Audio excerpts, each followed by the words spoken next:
Hey, it's Jeff again. Thanks for tuning into the channel and Merry Christmas to you. It is Christmas Day, December 25th, 2019. So I will say Merry Christmas to you. If you don't celebrate Christmas, maybe it's Happy Hanukkah, Joyous Kwanzaa, or just Happy Holidays, or maybe you're just happy you don't have to stand in line at the store anymore. Whatever it is, I hope you're having a great day. And I thank you for tuning into the channel, which I have renamed, you may have noticed, Let's Kill Fred. Let's Kill Fred was my original Facebook group that I created when I was diagnosed with throat cancer. The technical term is squamous cell carcinoma of the base of tongue. I created a Facebook group called Let's Kill Fred. I named my tumor Fred for feeble radiation-eating disease and went on a safari, if you will, to hunt Fred down and kill him. And that appears to be what we've done. I have had my fifth scan, and so far all five scans, CT scans and blood work have all shown no evidence of disease. With this particular type of cancer, they don't say cured until 5 years out, if then, but we're a year and a half out at this point, and things are looking good as far as Fred being Ned and well on his way to being dead. So Let's Kill Fred's been pretty much of a success in a lot of ways. The last time we talked, I was in the midst of meeting with a cardiologist to try to figure out what was going on with my heart. I have some irregular heartbeat issues that can get my attention. At times, my heart will be beating in a normal rhythm, and then all of a sudden it will kind of do its impersonation of a really excited high school bass drummer in the marching band, just a bum, bum, bum, bum, bum, bum, a few times. And that'll catch you off guard if you're not expecting it. But the cardiologist tells me that this is not life-threatening at this point. He keeps reassuring me that I'm not going to have a heart attack. And he also said that with the exception of the medication that I'm currently taking, there's probably not a lot we can do without causing some pretty serious side effects. And I've got a lot of side effects going on as the result of my cancer, he says as he reaches for his water bottle. So I really don't want to add any more side effects to that. So let's talk about those side effects. Currently, I still have difficulty eating. There is a pocket in my throat where Fred was located. Essentially, there's a place in my throat that just looks like this, like I'm cupping my hand right now. Food comes down over the back of my tongue, and a lot of times it just hits and goes down my throat. Quite frequently, it hits that pocket. When it does, it's painful, and it feels like I'm strangling. I have learned to not react as if I'm strangling, because I'm not. It's nowhere near my windpipe or my vocal cords. It's not going to harm me. And I think knowing that and being able to react more calmly to it has made it much easier to deal with. But I do have to kind of clear my throat, shift the muscles around in my throat, drink some water to get the food out of that pocket and to get it to move on down, because I really can't do anything else until it's out of there. So that's one of the major side effects of this. I do have a multitude of hearing issues as a result of cisplatin chemotherapy. I have some mid-range hearing loss.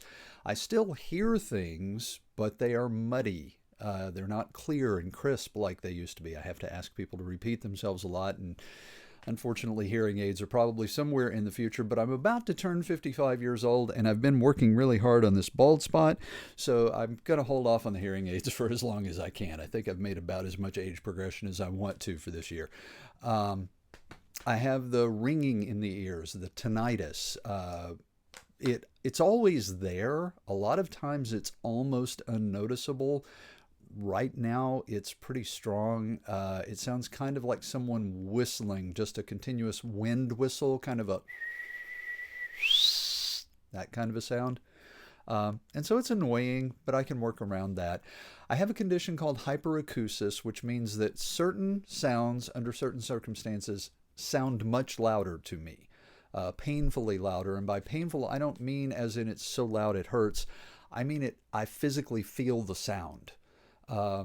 Probably the best example and probably the worst thing that I have to deal with in this regard is the clanking of glasses and silverware and dishes together in a restaurant that uses, nicer stuff, porcelain plates and that kind of thing.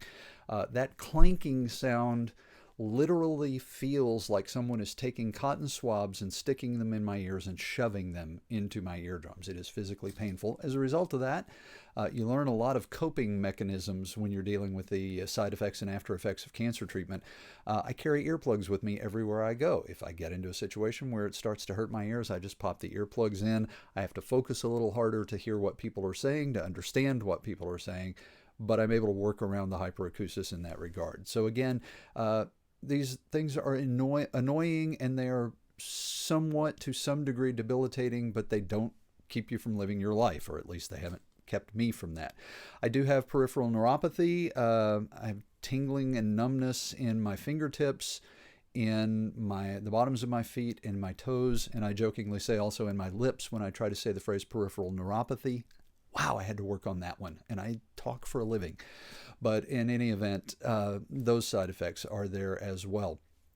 I have the dry mouth that goes along with having had radiation to the head and neck. Most of my salivary glands are destroyed. There is a little bit of saliva production there, but it's not nearly enough to function continuously. I probably go through 6 or 8 of these water bottles a day. I think this is a 16 or 20 ounce bottle. I drink a lot. I do the other thing a lot that goes along with having to drink a lot. And, it's accommodating the side effects and the after effects of treatment, but it's not unbearable. My taste buds, I can taste things. I can identify what things are. They don't taste like I remember them. I am much more sensitive to spice, heat type foods, Mexican food, that kind of thing, than I used to be. I wasn't particularly a spicy food person before. Now I can't stand it. It's just unbearable. I can't taste much of anything that is supposed to be sweet. I can tell what it is. My wife made a chocolate pie for Christmas and also made chocolate gravy for breakfast this morning. If you've never had chocolate gravy, look it up and try it. It's incredible.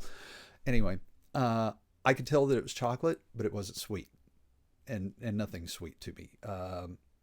About the only thing I can taste that actually has a sweet taste to it would be strawberries and bananas, which would lead you to believe, since Splenda is made from strawberries and bananas, that Splenda would work as a sweetener for me, but it doesn't. I can't tell the difference between sweet tea and unsweet tea. I can kind of tell the difference, but it's not like one is unsweet and one is sweet. It's like one is unsweet and one is less unsweet, if that makes any sense. So those are the kinds of things that you deal with, with the taste buds having been essentially fried by the radiation. And I don't know if the cisplatin had an impact on that as well. I have chronic fatigue. I am tired all the time. I wake up tired. I go to bed tired. I'm tired. And when I'm not tired, I'm still tired. That is probably, some of that probably has to do with the damage to my heart and with my heart racing from time to time. There also may be some breathing issues as a result of the changes in the structure of my throat and the salivary function. So I had a sleep test, been some crossed wires and some miscommunication, so I'll be meeting with pulmonary specialist after the first of the year to look at that. But they kind of told me when I started treatment that this was something that could happen and that it could just be one of those get used to it, you're going to be tired all the time things. Again, it's annoying, but it's not unbearable. And so let me take a quick drink. I want to use that to springboard into this. I mentioned that I have the Facebook group called Let's Kill Fred. I've actually created a website called letskillfred.com. And I did that because I've had a few opportunities to speak since I finished treatment and since I kind of got well enough that I can go out and be around people and be a somewhat functional member of society.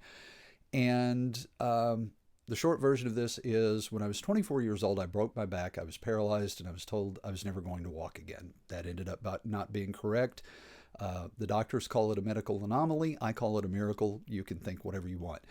But I was able to walk again. But I lost my career in law enforcement. I lost my ability to engage in martial arts, which was something that I really enjoyed. It was a hobby that I was very passionate about. I actually was an instructor. And I couldn't do those things anymore. And I was very bitter and angry about that. And I stayed bitter and angry about that for a long time. And made some stupid decisions as a result of that, and drove people away, and did a lot of things that, if I could go back and live my life over again, blah, blah, blah, but you can't, okay? But what you can do is learn from those things. And I did learn from those things, and I grew up. Even my wife will give me credit for that. And I learned coping mechanisms and learned ways to respond to stressful situations and adversity differently than I did when I broke my back. And that did not make hearing the words "you've got cancer" easy by any stretch of the imagination, but it did give me a different perspective and a different way of responding to it. I remember when the GI doctor called me to give me my results, and I said, "Great, what are we looking at?" And he said, "Can you come into the office?" I knew right then I had cancer. He hadn't told me that. No one had said that, but I just knew. And my attitude was, okay, this is going to happen. I can't avoid this. What good can come out of this? What can I learn from this? How can I help other people? Who will be put in my path that I will be able to help?